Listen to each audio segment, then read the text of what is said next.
Alright. I had a guy email me. He's telling me a story about a guy he know that was setting a pole here recently. Rope broke. Pole come down on him. I guess it broke the claws out of it too when it come down.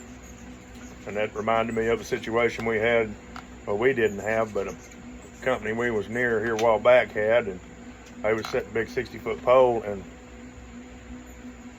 they had it hooked too high on the pole itself, and it was top heavy. And when they went up with it, broke the claws off, and the pole come right on down and hit the top of the digger, broke the seat off of it, and then almost hit the operator.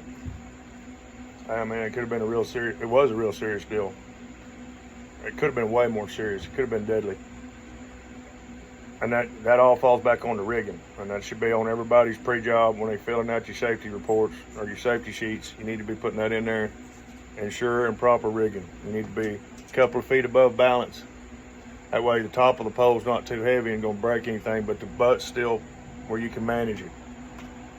You need to be paying attention when they're coming up with these loads. Even after you ensure proper rigging, you need to be watching them ground hands setting these poles in the holes.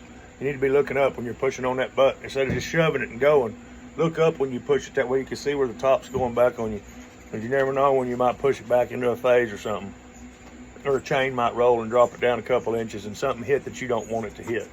You've always got to be looking at what you're doing. You don't want to get underneath them loads. You always want to make sure your pick points are right on your poles, because that's exactly what will happen. It sounds like on this situation, the operator might have two-blocked a little bit, got his winch line up there too tight in the end of the boom, and might have broke it off. And if that's the case, and that without pole claws, it's going to free fall, and maybe with pole claws free fall if they break off. I got to think, he was telling me that, or I was reading that story of his, and as I got to thinking about another guy I seen in Missouri, he got underneath a load, rolling up an auger on a boom, and the auger strap broke. That auger swung down, clipped him in the back of the head, and ended his power line career. I mean, the man's still alive, but it ended his whole career, Bo. He's on the bench now, and it was because he didn't pay attention to his rigging.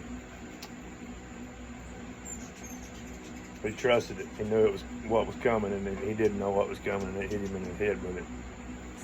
But anyhow, I just wanted to run over that with everybody. We're gonna do some safety stuff on here too. You know what I mean? Rigging, that's important. Cover up's important too. Just pay attention out there, Bo. You never know, man. It might get deadly quick.